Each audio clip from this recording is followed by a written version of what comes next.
Yo guys, what is going on? Bobby here, and today we are going to be talking about the balance changes. Now, I'm not going to go into every single balance change and say what's meta and what's not because I don't know yet, but I'm going to talk about it and say what Supercell did and what Brawl Stars, I guess, did to make the game better in these final few months of the year. So we're just going to have some random gameplay in the background. You guys, can watch it. You guys could lay me down, not watch the gameplay, just play and listen to what I'm saying. But every single year, we have what I call the world's balance changes. So this is when they make the final tweaks, buffs, nerfs, releases, everything like that before World Finals. And every single year, it's always amazing. Like every World Finals is always the most balanced time of the year.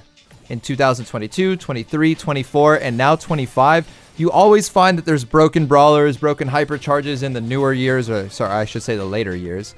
And just, all this types of stuff. But they always, every single year, nerf it all and make things balanced during World Finals time. Now, this shows me two things. One, it shows me they know what they're doing.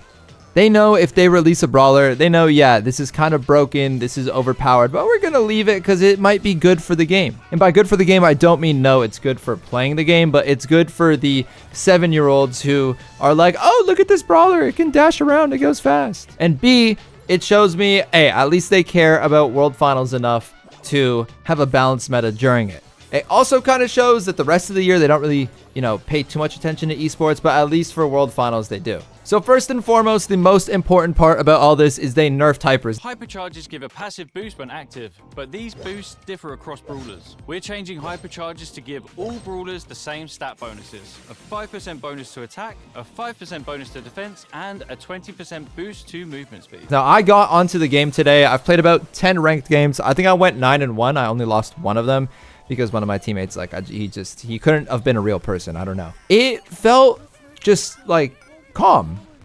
there wasn't too many hypercharges dashing around doing all this crazy stuff. There wasn't all these speed buffs from the hypercharges, just moving around and breaking the game. It just felt really, really, really calm, and I haven't felt that for a while now. Supercell and Brawl Stars kind of sees this as, oh, it's not so exciting. We want to have this guy dashing here. We want to have this guy jumping here. We want to have this guy teleporting everywhere. But I actually had fun. It was the first time in like a month, I want to say, where I genuinely got on the game. I was like, I'm having fun right now. And that's great. So this hyper nerf is something that a lot of people have been asking for a really long time.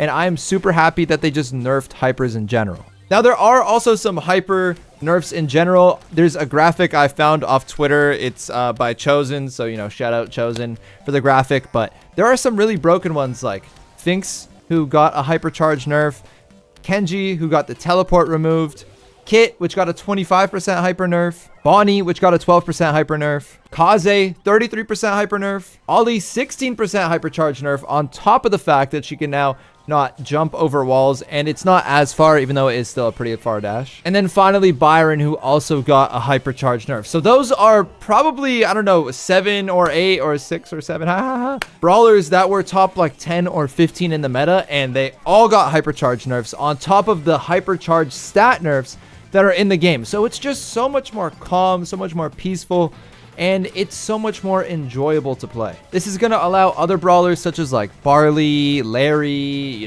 Juju, just whatever it is, like these throwers or snipers like Belle and Piper and Brock to kind of like slowly creep back into the meta, because the less dashing here and teleporting here and all this stuff that's in the game, the more you're going to find brawlers where you got to hit the shots, you got to play a little bit patient, do stuff like that. And I'm not some like old head, I know I get called uncle. I don't want to just sit there and play Piper v Piper for 3 minutes, but I also don't want the game to just be a purple button simulator and whoever has the best purple button first wins, or whoever gets it when the other team has 10 gems wins. You know what I mean? Like, I just don't want a dumb game, and this is definitely trending in the right direction for me. All right, all your time with my face cam is gone. Now, there's also buffs for some anti-tanks. So you have Pearl, who has faster regen heat, Macy with an HP buff, Surge with a gadget cooldown, Stu with the hyper buff. I know he's not an anti-tank, but he's still good at like opening walls and good in space. This is a big one. Gale with a 16% charge rate buff, which is huge. And Colette with the HP buff. So those are a lot of anti-tanks that are getting a buff,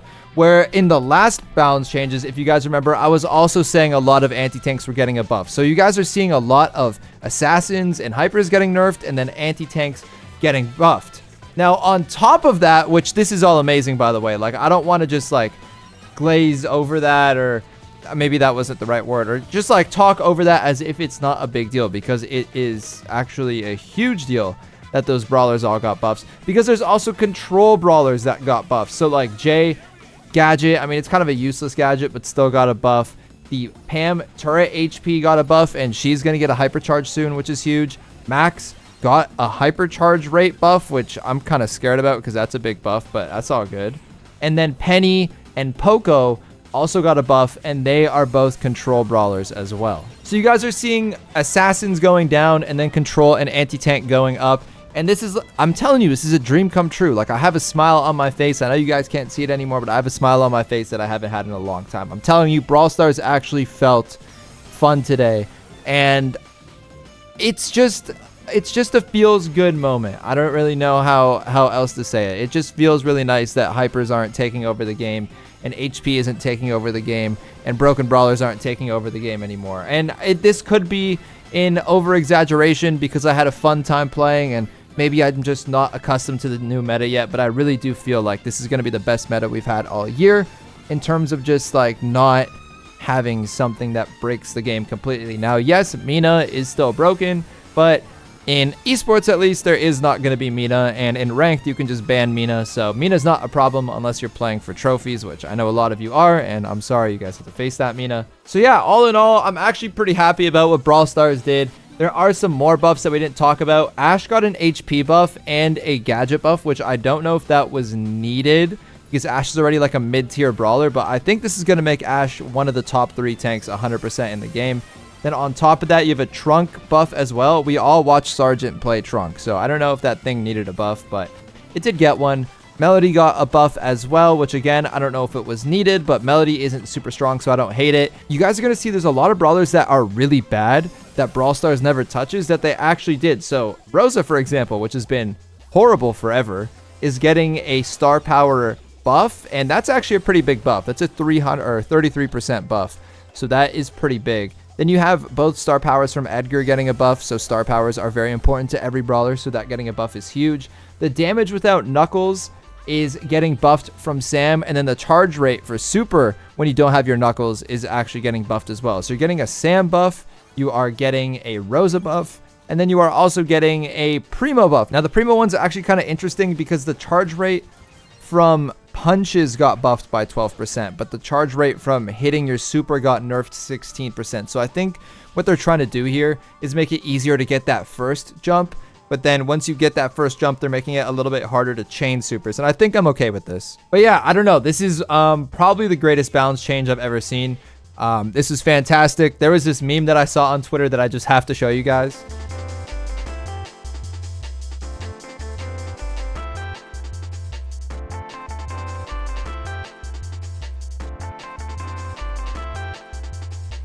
And there's a lot more complaining than there is praising in Brawl Stars. That's 100%. So the fact that people feel the need to thank the GOAT Adrian for this just shows how good of a balance it actually was. So, I mean, big shout out to the balance team. They did a great job on this one, and I'm super happy. The Worlds, I'm telling you, it's always around Worlds time. They know what they're doing. They know how to make a perfectly balanced meta. They just don't do it because they want to rage bait us all year. But anyways, that's going to be my video. Let me know what you guys think about the meta down below. Let me know what you guys think about kind of the shift in Brawl Stars from hypers and dashing to a little bit more control and all that and slower paced play. And I don't know, just tell me everything you guys want, because I read all the comments and I may not answer them all, but I'm like, oh wow, this guy's really smart. So yeah, that's going to be it, and I will catch you guys again later.